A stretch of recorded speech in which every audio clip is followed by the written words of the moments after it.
Dirk Faltin is a director at UBS Wealth Management Research, and he joins me live now from Zurich. It does look like every day we're edging, forward to some kind of default or reprofiling. The end game will have to be something like that, despite the ECB announcement that this would be like a death penalty. What's your take on it?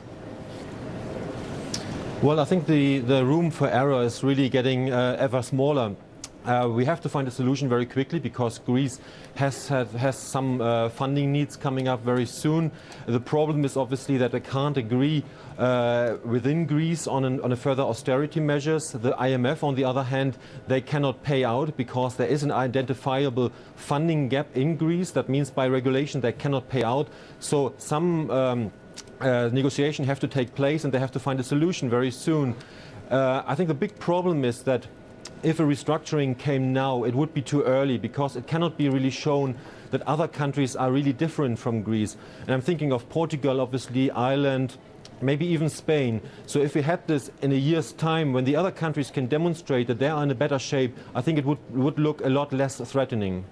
What about this Vienna program? We talk about the possibility of all bondholders agreeing to, of course, keep the debt after the maturities. Is this workable? Is this actually feasible?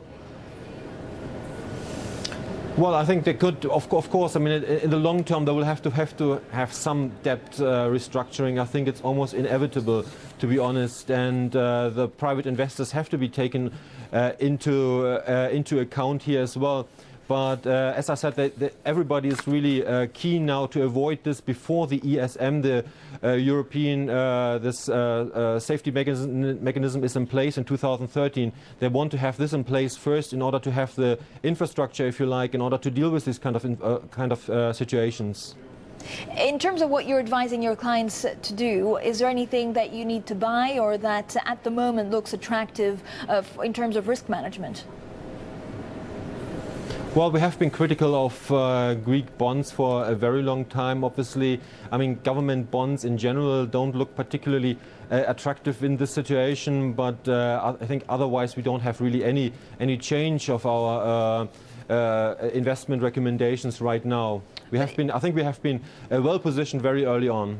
Dirk, I mean, we're just looking at the 10-year bond yield, there, 16.4%. So 2 years almost at 25%. Why not scoop up some of these bonds? Sorry, I didn't get this. What about buying some of the Greek bonds? I know they look risky, but with returns of 25% and 16%, they may be attractive. Yeah, sure. Of course, I mean, if you are an investor who has this kind of risk tolerance and risk appetite, you could consider these kind of things. In general, I think our clients are more conservative and we are more cautious regarding these kind of trades.